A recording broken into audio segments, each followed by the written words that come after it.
में कड़ी धूप में बगैर खाए पिए पैदल अपने गांव की ओर चल रहे हैं। ये लोग देश भर से आ रहे हैं, कोई गुजरात से आ रहा है। कल मैंने एक वीडियो देखा, एक लड़का जम्मू कश्मीर से चलकर सहारनपुर तक गया और उसको आगे बिहार तक जाना था।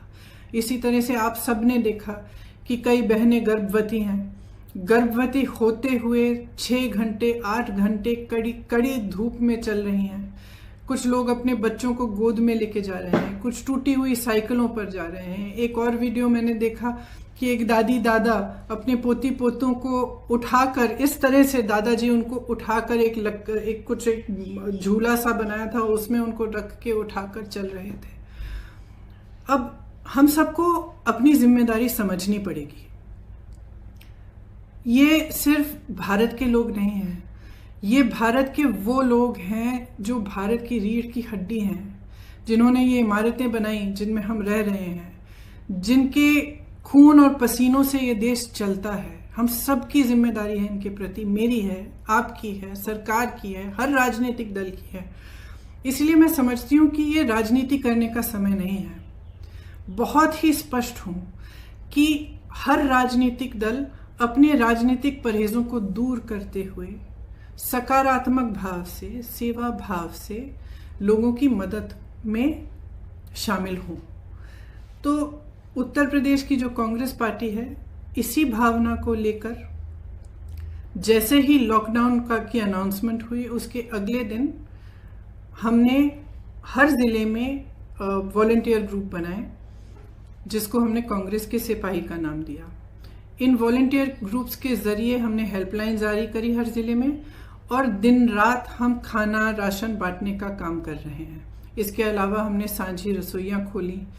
उसके अलावा हमने हाईवे की टास्क फोर्स बनवाए, जो हाईवे पे जो चल रहे हैं उनकी मदद के लिए है।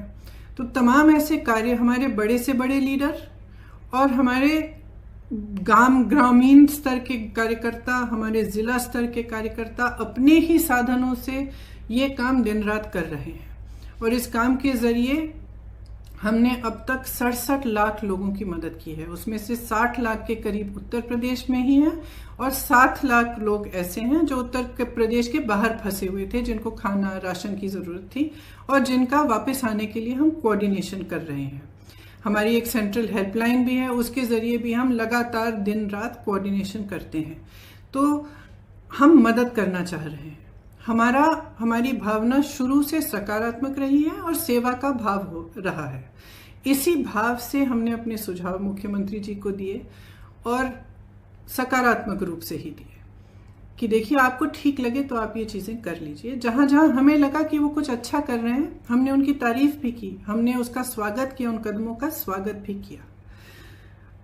कुछ समय से हम कह रहे थे कि यूपी रोडवेज की जो बसें हैं उनको प्रवासी भाई बहनों के लिए उपलब्ध करा दीजिए, ताकि उनको जो पैदल चल रहे हैं वो बसों में बैठकर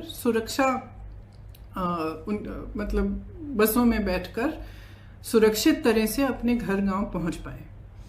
तो हम काफ़ी समय से ये सुझाव दे रहे थे, ये मांग कर रहे थे। जब एक दिन कई हादसे हुए, कई एक्सीडेंट हुए, और हमने देखा कि यूपी की रोडवेज की जो बसें हैं वो अभी भी सक्रिय नहीं हुई हैं, तो हमने एक मुख्यमंत्री जी को एक चिट्ठी लिखी कि हम 1000 बस को उपलब्ध करेंगे। गाजियाबाद और नोएडा बॉर्डर पर हम इन बसों को रोक देंगे, और आप अगर अनुमति देंगे इसके संचालन के लिए, तो जो प्रवासी भाई बहन दिल्ली और एनसीआर क्षेत्र से चल रहे हैं उनको हम इन बसों में बिठाकर अपने घर तक पहुंचा देंगे। तो अगले दिन मुख्यमंत्री जी ने ये ऐलान किया कि यूपी रोडवेज की 12,000 बसें हैं, इन्हीं का इस्तेमाल होगा और आपकी बसों की ज़रूरत नहीं है। तो हमने 17 तारीख को सुबह 500 बसें गाजियाबाद में खड़ी की थी, हमने उनको वापस भेज दिया। अगले दिन उनसे एक और चिट्ठी मिली कि आप अपनी लिस्ट दे दीजिए, और 1000 बस की आप लिस्ट दे दीजिए। उसमें चालक का नाम होना चाहिए, परिचालक का नाम होना चाहिए, फिटनेस सर्टिफिकेट वगैरह सब कुछ आदि होना चाहिए, ये हमारे पास पहुंचा दीजिए। तो हमने उनको धन्यवाद दिया कि आपने हमें अनुमति दी है बसों को चलाने के लिए, आपको हम लिस्ट उपलब्ध कर देंगे। तो 4-5 घंटों बाद हमने वह लिस्ट उपलब्ध कर दी। फिर 11:30 बजे रात को उनसे एक और चिट्ठी मिली कि आप अपनी 1000 बसें लखनऊ पहुंचा दीजिए कल सुबह 10 बजे। तो इसमें हमने कहा कि देखिए, हमारी बसें खाली दिल्ली से लखनऊ जाएंगी। इन बसों का मकसद ही ये था कि गाजियाबाद और नोएडा से, एनसीआर क्षेत्र से जो चल के जा रहे हैं उनको हम बिठाकर उत्तर प्रदेश के गांव और ज़िलों में ले जाएं। तो इन बसों का लखनऊ तक खाली चलना तो पूरे मकसद को ही ख़त्म कर देता है। तो हमने उनसे ये सुझाव दिया कि देखिए, हम गाजियाबाद नोएडा में इन बसों को तैयार रख लेंगे, आप परमिट दे दीजिएगा। फिर ये पूरा राजनीतिक सिलसिला शुरू हुआ कि आप हमें परमिट दे रहे हैं, लिस्ट दे रहे हैं, लिस्ट में कुछ गलत नाम है। जो भी है, मैं इन चीज़ों में नहीं पढ़ना चाहती और मैं सरकार पर सवाल भी नहीं उठाना चाहती। अगर उस लिस्ट में कुछ ऐसे नंबर हैं जो गलत हैं, कोई बात नहीं, हम एक नई लिस्ट भी उनको दे सकते हैं। मैं सिर्फ ये कहना चाहती हूँ कि 17 तारीख को 500 बसें हमने गाजियाबाद बॉर्डर पे खड़ी की थी।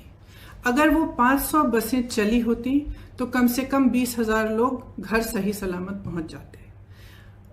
कल हमने 900 बसें, 500 बसें राजस्थान के बॉर्डर पर और राजस्थान यूपी के बॉर्डर पर, और 300 से अधिक बसें, जिसकी पूरी टोटल संख्या 900 के करीब थी, हमने गाजियाबाद बॉर्डर पे, दिल्ली बॉर्डर पे हमने उपलब्ध कराई। अब अगर ये बसें चली होती तो कल 36,000 और आज 36,000 लोग अपने घर के लिए सही सलामत सुरक्षापूर्ण रवाना हो जाते। लेकिन हम इस राजनीतिक सिलसिले में उलझे रहे। उन्होंने कहा कि लिस्ट गलत है, कुछ ये हो रहा है, वो हो रहा है, बसें हमारी पहुंच गई हैं। कल 4 बजे से हमारी बसें बॉर्डर पे खड़ी थी। उनको आगे परमिट, यूपी के जहाँ पे उन्होंने कहा था कि यहाँ पे हमें गाजियाबाद और नोएडा में 2 पॉइंट्स दिए थे, यहाँ तक पहुँचाइए, वहाँ जाने का परमिट ही नहीं दे रहे हैं यूपी के अंदर। तो बसें खड़ी रहीं, आज भी खड़ी हैं। अब मैं सिर्फ ये कहना चाहती हूँ कि देखिए, 4 बजे 24 घंटे हो जाएंगे कि ये बसें उपलब्ध हैं। अगर आपको इस्तेमाल करनी है तो इस्तेमाल करिए, हमें अनुमति दीजिए। आपको भाजपा के झंडे लगाने हैं, इन पे अपने भाजपा के स्टिकर लगाने हैं तो बेशक लगाइए, बेशक लगाइए। आपको अगर कहना है कि आपने उपलब्ध कराई हैं तब भी कराइए, लेकिन इन बसों को चलने दें। क्योंकि जब तक हम इस राजनीतिक उलझन में पड़े रहे हैं ना, जब तक आप अजीब अजीब से बयान दे रहे हैं और तमाम इश्यूज उठा रहे हैं, तब तक हम कम से कम 92,000 लोगों को घर पहुंचा सकते थे। और वही 92,000 लोग आज धूप में चल रहे हैं, उनके सामने तमाम मुसीबतों को झेलते हुए चल रहे हैं। तो मैं सिर्फ मुख्यमंत्री जी से ये आग्रह करना चाहती हूँ, हमारी बसें वहाँ पे 4 बजे तक खड़ी हैं। आपको इस्तेमाल करनी है तो आप हमें परमिट दीजिए, अनुमति दीजिए कि हम उनका संचालन कर सकें। अगर आपको नहीं इस्तेमाल करनी है तो भी कोई बात नहीं, हम उनको वापस भेज देंगे। हमने 3 दिन पहले भी वापस भेज दिया था 500 बसों को, हम वापस भेज देंगे। जिस तरह से हम लोगों की मदद कर रहे हैं, जिस तरह से हमारे लोग हर जिले में, हर शहर में, हमारे कार्यकर्ता प्रवासी भाई बहनों के और लॉकडाउन और महामारी से जो पीड़ित लोग हैं उनकी मदद कर रहे हैं, उस तरह से हम करते रहेंगे। हमें कोई परवाह नहीं है कि आपकी बसें हैं या हमारी बसें, हम सिर्फ एक सेवा भाव से मदद करना चाह रहे थे।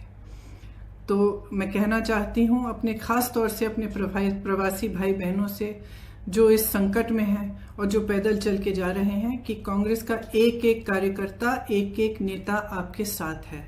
आप उत्तर प्रदेश के जिस जिले से, जिस शहर से गुजरेंगे, हमारे लोग आपको मिलेंगे, आपको खाना उपलब्ध करेंगे, आपके लिए पानी उपलब्ध करेंगे, आपकी कोई भी सुविधा की ज़रूरत हो वह उपलब्ध करेंगे। हमारी जो क्षमता है उससे हम पूरी तरह से आपको मदद करने की कोशिश करेंगे और हम आपके साथ इस संकट में खड़े हैं। धन्यवाद।